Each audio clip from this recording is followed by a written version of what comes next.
पंडित जी के चेहरे पर मुस्कान आ गई। मन ही मन बोले, भाई मुझे कौन सा दिन में 1000 मेल्स आती हैं जो कोई छूट जाएगी। मेल में जो लिखा था वो कुछ इस तरह से था, प्रिय पंडित जी, ये मेल आईडी मेरे असली नाम से नहीं बनी है, ना ही मैंने कहीं अपने नाम का जिक्र इस मेल में किया है, क्योंकि ये कॉन्फिडेंशियल रखना जरूरी है। मैं एक ऐसी पोस्ट पर हूं जहां ये करना जरूरी हो जाता है। उम्मीद है आप माइंड नहीं करेंगे। कुछ वक्त से आपके गीता ज्ञान ब्लॉग को पढ़ रही हूं। आप रोज एक श्लोक का मतलब बताते हैं, फिर रियल लाइफ सिचुएशंस में उस श्लोक से हमें कैसे मदद मिल सकती है ये बताते हैं।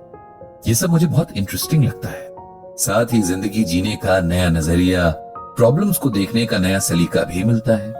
आज अपनी लाइफ की एक प्रॉब्लम का कहीं सोल्यूशन न पाकर मैं आपको ये मेल कर रही हूं, इस उम्मीद में कि आप ही मुझे गीता ज्ञान के जरिए कोई ऐसा रास्ता दिखाएंगे जो सही हो। नाम तो बता नहीं सकती, लेकिन बाकी सारी बातें डिटेल में बता रही हूं, ताकि आपको मेरी प्रॉब्लम का सही से अंदाजा लग सके। मैं एक बड़ी एडमिनिस्ट्रेटिव पोस्ट पर हूं, मेरे हस्बैंड भी ऐसी ही पोस्ट पर हैं, और जो प्रॉब्लम मैं फेस कर रही हूं वो मेरे हस्बैंड से ही जुड़ी हुई है। प्रॉब्लम शेयर करने से पहले मैं आपको अपनी लाइफ स्टोरी सुनाती हूं, ताकि आपको मेरी सिचुएशन समझने में मदद मिले। मैं एक मिडिल क्लास फैमिली से हूं। मेरे फादर एक टीचर थे, मदर हाउसवाइफ, दोनों ही अब इस दुनिया में नहीं है। मैं अपने माँ बाप की इकलौती औलाद हूं। मेरे फादर बहुत उसूलों वाले इंसान थे। उन्हें नमक रोटी में गुजारा करना पसंद था, लेकिन गलत तरीके से पैसे कमाना नहीं। यहां तक के बच्चों को घर पे ट्यूशन पढ़ाना भी उन्हें गलत लगता था।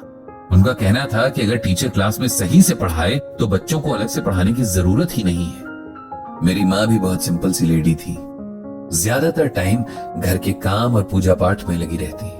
मेरे पिता का सपना था कि मैं एक IAS अफसर बनूं, और यही नहीं, मैं एक ऑनेस्ट IAS अफसर बनूं, ताकि लोग कहें कि मैंने अपनी बेटी को बहुत अच्छे से पाला है। बहुत कम इनकम और रिसोर्सेस के बावजूद मेरे पेरेंट्स ने मुझे बहुत अच्छी एजुकेशन दी। मैं भी बहुत मन लगाकर पढ़ती रही। मेरे फादर का ड्रीम अब मेरा ड्रीम बन गया था। हम 3 लोगों की फैमिली बहुत खुशी खुशी अपना टाइम बिता रही थी। दिन रात की मेहनत और मेरे पापा की गाइडेंस की वजह से मैं अपनी स्टडीज में बहुत अच्छा कर रही थी। मेरी सिविल सर्विसेज की प्रिपरेशन के लिए मेरी माँ ने अपनी कुछ ज्वेलरी भी बेच दी थी। इस बात से मैं और भी डिटरमिन्ड हो गई कि मुझे हर हाल में ये एग्जाम क्लियर करना है। पेरेंट्स की ब्लेसिंग और मेरी मेहनत रंग लाई और मैं IAS अफसर बन गई।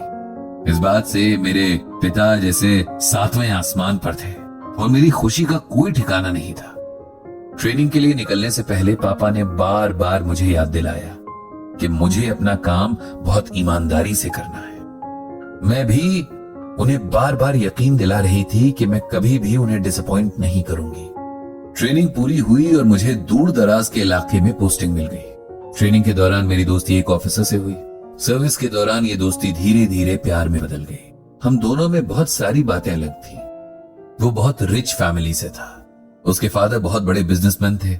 हमारी वैल्यूज में भी बहुत फर्क था, लेकिन वो कहते हैं ना कि इश्क आपको सब कुछ भुला देता है। मेरे साथ भी यही हुआ। जब हमने शादी का प्लान किया तो मैंने अपने पेरेंट्स को बताया।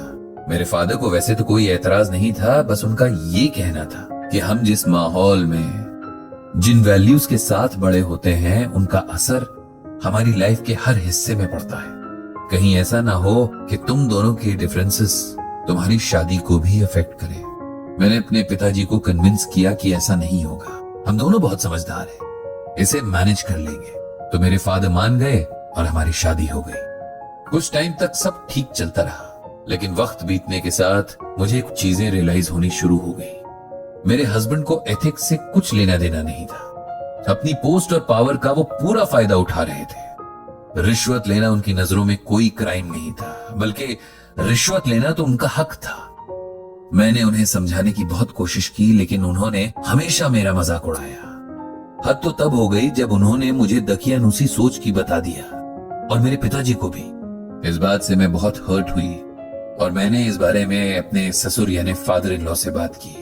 उन्हें सब बताया कि उनका बेटा किस तरह गलत रास्ते से पैसे कमा रहा है और कल को ये बात कितनी बड़ी मुसीबत बन सकती है। मेरे ससुर ने भी मुझे इस बात पर बहुत सुनाया कि मैं ओवर रिएक्ट कर रही हूँ। अब मैं बहुत हताश हो चुकी थी। इधर मेरे हस्बैंड के करप्शन के किस्से ऑफिसर्स के बीच फैलने लगे थे, लेकिन उन्हें कोई फर्क नहीं पड़ रहा था। अब सिचुएशन ये है कि हमारे बीच आए दिन इस बात पर लड़ाई होती है। वो अपने आप को सुधारने के लिए तैयार नहीं है और मैं अपने पिता की सिखाई हुई वैल्यूज पर कॉम्प्रोमाइज नहीं कर सकती, क्योंकि अब ये मेरी भी वैल्यूज है। आप ही मुझे बताइए कि अब क्या करना चाहिए। इस कहानी को पढ़कर पंडित जी को बहुत दुख हुआ। किस तरह से लोग जीवन की सिचुएशंस में फंस जाते हैं, खुद सही होते हुए भी टेंशन में जीते हैं और इन सिचुएशन से बाहर निकलने में जिंदगी वो नहीं रहती जो पहले थी। अब किसी ने प्रॉब्लम भेजी है इस उम्मीद में कि सॉल्यूशन मिलेगा, तो अपनी समझ के हिसाब से सॉल्यूशन तो बताना ही होगा।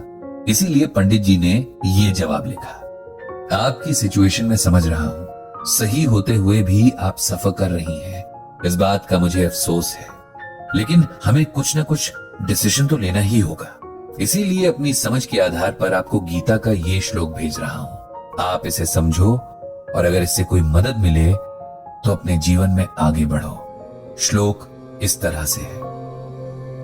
नियतम कुरु कर्म त्वम कर्म ज्यायो ह्यकर्मणः शरीर यात्रापि च तेन प्रसिद्ध येद कर्मणः।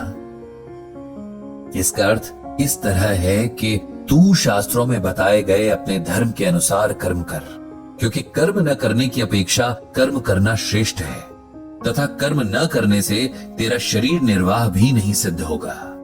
इसे सिंपल वर्ड्स में समझाएं तो इसका मतलब कुछ यूं है।